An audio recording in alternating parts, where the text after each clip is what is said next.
সঞ্জয় বাবু, স্বর্গে একটা অসুবিধা আছে, সেটা হচ্ছে কি যে যেই পরিমাণ আপনার ক্ষুধা লাগবে স্বর্গের দেবতারা এই পরিমাণ আপনাকে খেতে দেবে না।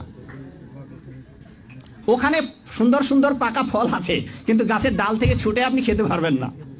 ক্ষুধার ঠেলায় আপনি জল খেতে যাবেন, ওই সরোবরে নদীতে যে স্রোতস্বিনী ধারা আছে ওই জল আপনি হাতে উঠে খেতে পারবেন না।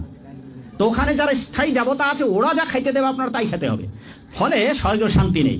আমার এখানে অনেকগুলো গ্রন্থ আছে, এই গ্রন্থের একটা গ্রন্থে লেখা আছে যে স্বর্গেও শান্তি নেই, স্বর্গেও শান্তি পাবেন না। ওখানে 18 বছরের যুবক হবেন, জন্মাবেন, রোগগ্রস্ত হবেন, তারপর অবশেষে 10,000 যেদিন পূর্ণ হবে তখন আপনার এই গলের মালাটা শুকিয়ে যাবে, গলের মালাটা আপনার গলা থেকে ছিঁড়ে যাবে। সঞ্জয় বাবু, দীপক বাবু, 10,000 বছর পূর্ণ হলে আবার স্বর্গেতে মারা পড়বেন।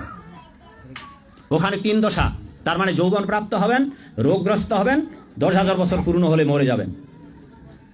এবার কয়বার মরলেন? টেকেরাটে মরবেন, দিগনগরে মরবেন, নরকীকে শাস্তি ভোগ করবেন, স্বর্গে গিয়ে যত হাজার পুণ্য সঞ্চয় আছে বছর থাকবার স্বর্গ সুখ, তত হাজার থেকে স্বর্গেতেও মরবেন। এবার মরবার পরে কি করবেন? যেই রাস্তা দিয়ে স্বর্গে গিয়েছিলেন ওই রাস্তা দিয়ে আবার এই জগতে নামতে হবে। এই বর্ণনাগুলো, নামার বর্ণনাগুলো জন্মান্তরের বর্ণনা ভগবদ্গীতার 1 থেকে 6 অধ্যায়, পদ্মপুরাণের উত্তরখণ্ডে বিভিন্ন পুরাণাদিতে রয়েছে। এরপর আপনারা কিভাবে এই জগতে আসবেন ওই 5টি বস্তু নিয়ে। মন, আপনার মন আছে? সঞ্জয় বাবুর মন আছে? মন, বুদ্ধি, অহংকার, জীবাত্মা, পরমাত্মা, এই 5টি নিয়ে আবার সূক্ষ্ম দেহে এই পৃথিবীতে আসবেন। বায়ুতে ভেসে বেড়াবেন, বৃষ্টির তোরে, ঝড়ের হাওয়ায় নিচে নেমে আসবেন। যদি আপনি ঘাস হয়ে জন্মান, এই ঘাস যদি ছাগল গরু খেয়ে নেয়, সেই জন্মে আপনি ছাগল গরুর পিতামাতা, আপনার ছাগল পিতামাতা গরু পিতামাতা হবে, আপনি তাদের বীর্যে রূপান্তরিত হয়ে তাদের সন্তান রূপে জন্মগ্রহণ করবেন। আপনার জীবাত্মা পরমাত্মা রূপী যেকে আশ্রয় করে আপনি আছেন, সেটা যদি নদীতে পড়ে, আর নদীতে পড়ে যদি কুমিরের পেটে ঢুকে পড়েন, সেই জন্মে আপনার পিতামাতা কুমির হয়ে জন্মান, কুমির, আপনি তাদের সন্তান। আপনি মাছের পেটে ঢুকেছেন, সেই জন্মে আপনার মাছ হয়ে জন্মাতে হবে।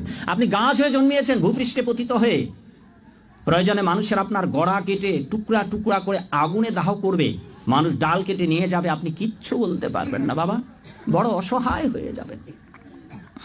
আপনি পুকুরের মাছ হয়েছেন, জীবন্ত আপনার কই মাছ হয়ে জন্মিয়েছেন, আইস ছোলানো হবে, ছটফট ছটফট করবেন। যেই মা আপনাকে আপনার দেহের আইস ছোলাবেন, তাকে আপনি মিনতি করে বলতে পারবেন না, মাগো দয়া করে ধারালো বটিটা আমার গলায় লাগিয়ে দিও না, বড় অসহায় হয়ে যাব মা। জান্নাতিন তাজরি মিন তাহতিহাল আনহার, আল্লাহ বলবেন এত চমৎকার সুন্দর জান্নাত তোমাদের জন্য তৈরি করে রেখেছি, যেই জান্নাতের নিচ দিয়ে প্রবাহিত হবে স্রোতস্বিনী ঝর্ণা ধারা, ঝর্ণা প্রবাহিত হবে নিচ দিয়ে।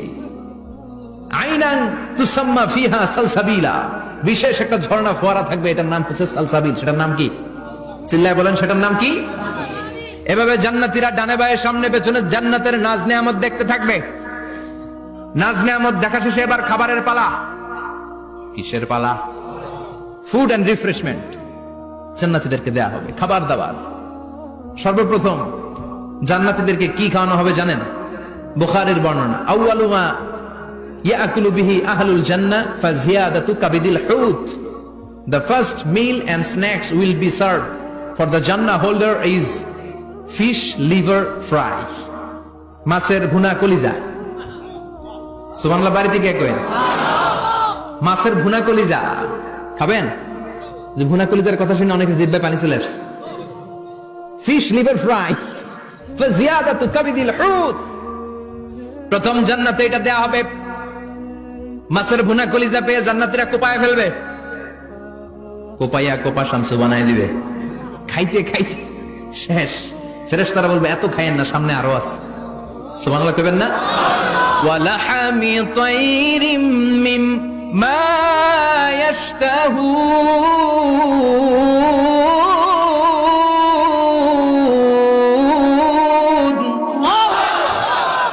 ওয়ালাহমি তাইরিম মিম্মা ইয়াশতাহুন,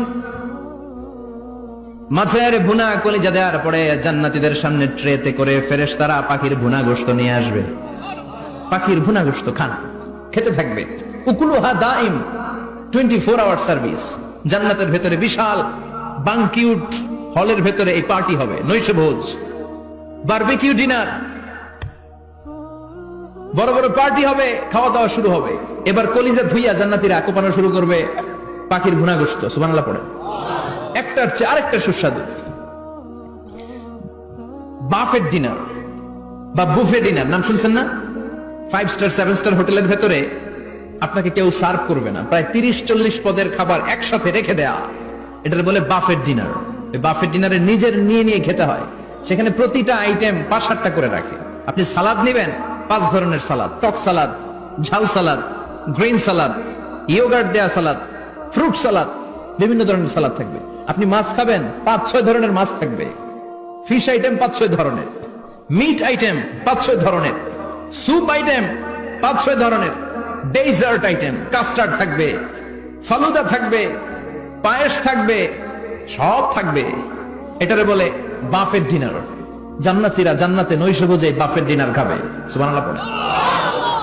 দুনিয়াতে যারা প্রথম বুফেতে খায়, প্রথমেই কোপায় ফেলায়, পরের গুলা আর খেতে পারে না। কারণ 30-40 পদের দেখে প্রথমেই মুরগি গরু এমন খাওয়া খায়, গলা পর্যন্ত খায়, পরে যায় দেখে কবুতরের স্যুপ, খাইতে পারে না। সুবহানাল্লাহ পড়বেন না? প্রথম যারা বুফে ডিনারে খেতে যায় তাদের এই ঘটনাটা ঘটে। ঘটাটা স্বাভাবিক, কারণ সবগুলো থেকে একটু একটু নিলে তো প্লেটে জায়গা হয় না। তো নিতে নিতে আর খেতে খেতে এমন পরিমাণে খায়, সামনে আরো মজাদার আইটেম আছে, ওগুলো আর খাওয়া যায় না। জান্নাতীরা খেতে থাকবে উকুলুহা দাইম, 24 আওয়ার সার্ভিস। এমন কোন সময় নাই যেই সময় খাওয়া পাওয়া যাবে না। যখনই বলবে তখনই খাবার দিবে কে?